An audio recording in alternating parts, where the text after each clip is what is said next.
અમારી સાથે આજે જોડાયા છે અમારા પરમ મિત્ર જે સુગર ફ્રીની પરિભાષા સમજાવતા હોય તે બૈરીના હાથનું બનાવેલું ખાવાનું કોને કોને બહુ ભાવે છે.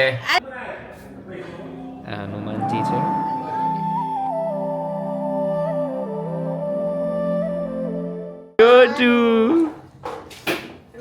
જીવા હાઈ કરો, સે હાઈ.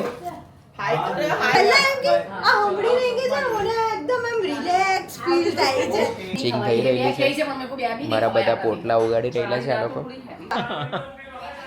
આ જો આ કોઈ અલગ ટાઈપની મજૂરી કરે છે. સો ગુડ મોર્નિંગ ગાઈઝ. જય શ્રી કૃષ્ણ, જય જીનેન્દ્ર, જય દ્વારકાધીશ. મોર્નિંગ થઈ ગઈ છે.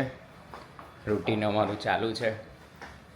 આજે થોડું લેટ ચાલે છે. ઠંડીની સુસ્તી છે એટલે હજી કોફી પણ બાકી છે, સ્મૂધી પણ બાકી છે. પણ હા, બનીને તૈયાર છે મારી સ્મૂધી. જલ્દી સ્મૂધી પીશ, દિવસનું રૂટીન સ્ટાર્ટ કરીશ. સાથે જો આ મારી બાલ્કનીનો વ્યૂ આજે તમને લોકોને બતાવો.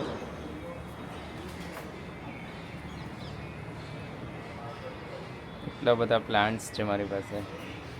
આ એક ગ્રીન વોલ બનાવેલી છે આવી રીતે. આ પ્લાન્ટ્સ જુઓ.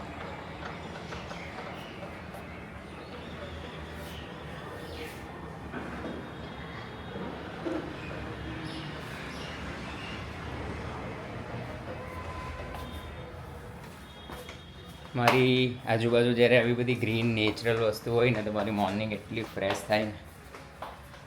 અને સાથે સાથે હું મારી સ્મૂધી એન્જોય કરી રહ્યો છું.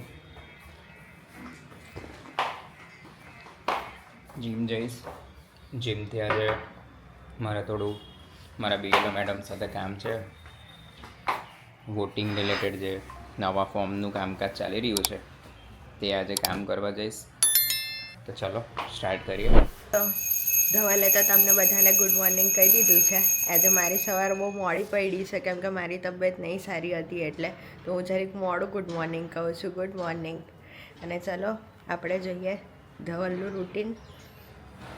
ધવલ આવી રીતે દરરોજ પૂજા પાઠ કરીને જ ઘરની બહાર નીકળે છે અને એકચ્યુઅલી એ બહુ સારી આદત કહેવાય. આપણે બધાએ પણ એ વસ્તુ એક્સેપ્ટ કરવી જોઈએ. અત્યારે આપણે આપણી લાઈફમાં એટલા બધા બિઝી થઈ ગયા છે, એટલા બધા ભાગતા થઈ ગયા છે કે આપણી પાસે આપણા માટે પણ ટાઈમ નથી રહેતો, પ્લસ પૂજાપાઠ કરવા માટે પણ ટાઈમ નથી રહેતો, નથી મંદિર જવા માટે ટાઈમ રહેતો. તો ધવલની આદત એકચ્યુઅલી બહુ સારી કહેવાય કે પૂજાપાઠ કર્યા વગર ઘરની બહાર નથી નીકળતા. તો આપણે પણ એવું કંઈક કરવું જોઈએ જેનાથી આપણું મગજ પણ શાંત રહે અને આપણને પણ ગમે. તો હેલો ગાઈઝ, બપોરે લંચના સમયે ઘરે આવી ગયા છે અમે લોકો. જુઓ ભાવિકા એક્ટિવ મોડમાં છે. શું બનાવી રહી છે ભાવિકા આજે તું? ચોળાનું શાક, ગુજરાતી દાળ, ભાત. ચોળાનું શાક, ગુજરાતી દાળ, ભાત અને અમારી મલ્ટીગ્રેનની રોટલી. વાહ, મજા પડી જવાની છે એવું લાગે છે આજે મને. જોઈએ, ખાવા બેસીએ. બહુ ટેસ્ટી હોય છે ખાવાનું, પણ ખાવા બેસીએ ને ત્યારે જ મજા આવે. એમ કંઈ ખાસ અંદરથી આગ ઠંડી થઈ જાય ઘરનું ખાવાનું ખાઈએ ને. ચલો ચાલુ કરીએ જલ્દી ખાવાનું. તો અમે લોકોએ અમારું લંચ ચાલુ કર્યું છે. અમારી સાથે આજે જોડાયા છે અમારા પરમ મિત્ર જે સુગર ફ્રીની પરિભાષા સમજાવતા હોય તે. ના ભાવિકા, કેવું લાગે પોતાના હાથનું ખાવાનું? સિંધી ખાવાનું અમને તો મસ્ત જ લાગે છે. એ ભલે એવું બોલતી હોય કે સિંધી ખાવાનું ને આમ ને તેમ, પણ ખાવાનું એ ખાવાનું જ હોય. શું કેવું તેજસભાઈ? એકદમ. અને એમાંય પછી ઘરનું ને હાથનું બનાવેલું હોય તો પૂછવાનું જ ન. બૈરીના હાથનું બનાવેલું ખાવાનું એવું ને કોને કોને બહુ ભાવે છે. આ સિંધીઓ જ ખાય. ચોળાનું બૈરીના હાથનું બનાવેલું ખાવાનું કોને કોને ભાવે છે કોમેન્ટ કરજો. બૈરીના હાથનું બધાય બહુ ખાય છે ખાવાનું ને જૂતા. કોણ હું ખાવતો તો જણાવજો. હેલો, તો આ છે મારો ફ્રેન્ડ કહું કે મારા દોસ્તારનો ભાણિયો કહું તો મારો બી ભાણિયો થાય, પણ અમે તો દોસ્તાર જેવા જ રહીએ છીએ. આ છે હિતાર્થ, ભાવિકાનો ભાઈ થાય ને મારો ફ્રેન્ડ જેવો ભાણિયો. અમે લોકો આજે આવ્યા છે અહીંયા દાંડીની નજીક કપાસી ગામમાં, કપાસી હનુમાન દાદાના મંદિર. તો જુઓ તમને લોકોને દર્શન કરાવું મંદિરમાં. આ હનુમાનજી છે. આ મંદિરની ખાસિયત એ છે કે અહીંયા એટલું સરસ શાંતિ ભરેલું વાતાવરણ છે. અને મેઇન ખાસ વાત તો મને એ ગમે છે અહીંયાની કે અહીંયા આપણે હનુમાન દાદાને જાતે જ તેલ ચડાવવાનો લાભ મળે. તો મારા માટે આનાથી વિશેષ ખુશીની વાત કે સદભાગ્યની વાત કોઈ નથી હોતી કે જાતે જ આપણે અંદર ભગવાન પાસે જઈને ભગવાનને તેલ ચડાવવા મળે. ને અહીંયા આજુબાજુ દૂર દૂર સુધી કોઈ બાંધકામ નથી, એટલે એટલી શાંતિ લાગે આપણને. ભલે અમે લોકો 10 મિનિટ માટે આવતા હોઈએ, પણ 10 મિનિટ પણ બેસીને અહીંયા બહુ શાંતિનો અનુભવ થાય છે. અત્યારે સાંજનો સમય છે, ઓલમોસ્ટ 4-4:30 વાગવાના. હું મારો દોસ્તાર પ્રણવ ને બધા અહીંયા આવેલા હતા હિતાર્થ સાથે, પણ બહુ શાંતિ લાગી. તમે લોકો પણ આવજો બધા. હા, મંદિરમાંથી અમે નીચે ઉતરીને જો અહીંયા પણ બહુ બધા ડોગ્સ છે. જો કેવા ભાગતા ભાગતા આવે છે. એ લોકોને ડોગ્સને બિસ્કિટ ખવડાવવા માટે અમે બિસ્કિટ સુરતથી લઈને જ આવ્યા છે. જુઓ કાલુ ખાતી ક્યાં જાય લો. કાલુને કંઈ બીજું જ ખાવું છે, એટલે કાળિયાને કંઈ બીજું જ ખાવું ચાલ્યો ગયો. ખાઓ દીકરા.